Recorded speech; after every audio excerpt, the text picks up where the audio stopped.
Before anything else, stop and think. Have you ever wondered where God came from? This question is like an arrow piercing through the centuries. Children ask it with innocence.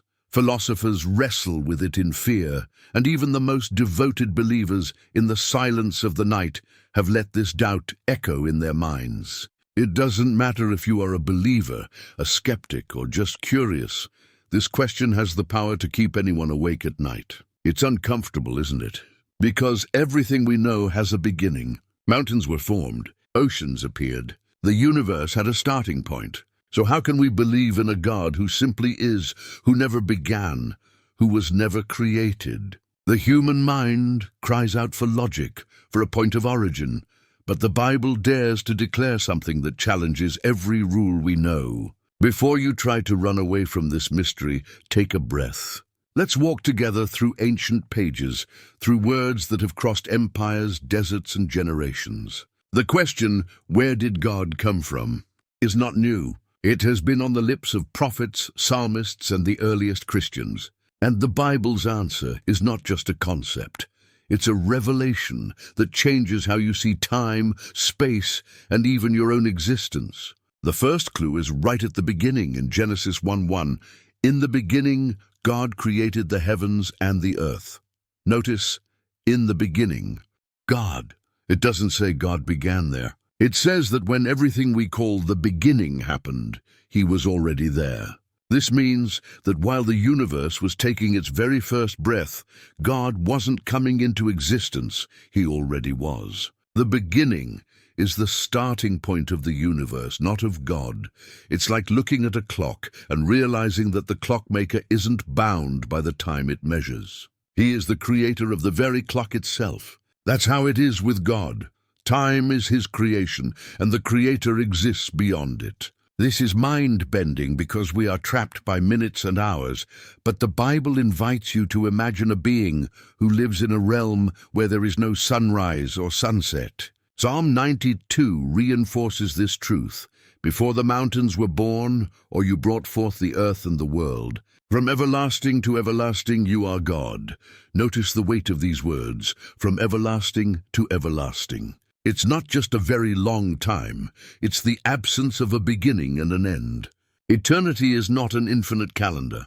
It's a reality without boundaries. And if you try to measure this with logic, you'll stumble. Our minds are trained to ask when and where, but God does not fit into calendars or coordinates. Even the question, where did he come from, comes from a human assumption that everything must have an origin. The Bible shatters that chain and declares that God is the I Am, Exodus 3:14. He didn't come from somewhere. He simply is. He always has been. Imagine the deepest space you can, dead stars, distant galaxies, the silence before the first light. Now go beyond that, to a point where not even nothing existed. There, before atoms, before the laws of physics, before even the concept of before, God was. This is not a story of birth, but of eternal presence. The Apostle John opens his gospel with words that echo Genesis. In the beginning was the Word, and the Word was with God, and the Word was God. John 1:1. Before any beginning, the Word, Christ, already existed. This means that Jesus is not just part of the story. He is the very author. Think about how bold that is. Every star you see in the sky, every beat of your heart, every passing second, all exist because the one who never began decided to create. If God had an origin, someone or something would have had to cause him.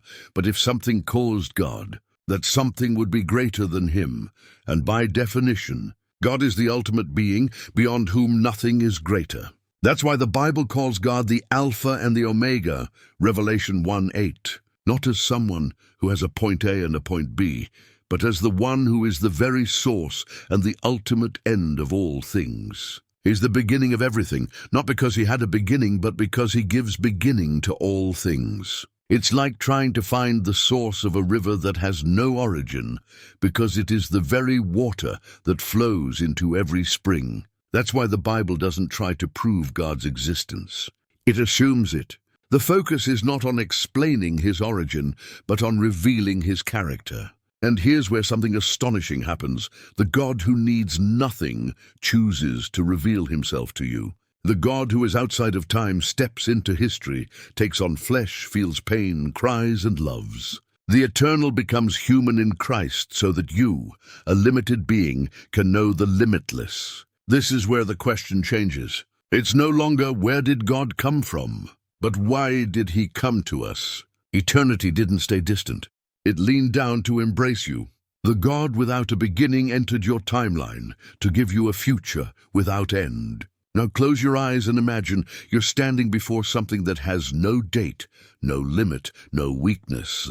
How does your life look in the presence of such a God? What are our fears, debts, and insecurities compared to the being who always was and always will be? This is where the Bible brings comfort. The eternal God is not only infinite in time, but infinite in love. The same Psalm 90 that declares his eternity also speaks of his compassion. The God who never began knows every second of your life, every tear, every smile. When you pray, you're not speaking to a being who was born somewhere in the universe. You're speaking to the one who created the very universe itself.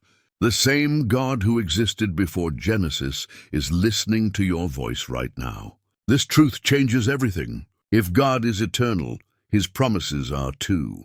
He does not wear out, he is not limited, and he is never late. When he says he will be with you, it's because nothing can interrupt a God who depends on neither beginnings nor endings. Here's the invitation. Stop trying to fit God into your logic.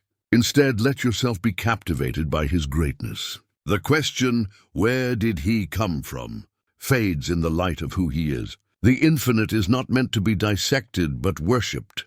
So when doubt comes, remember this.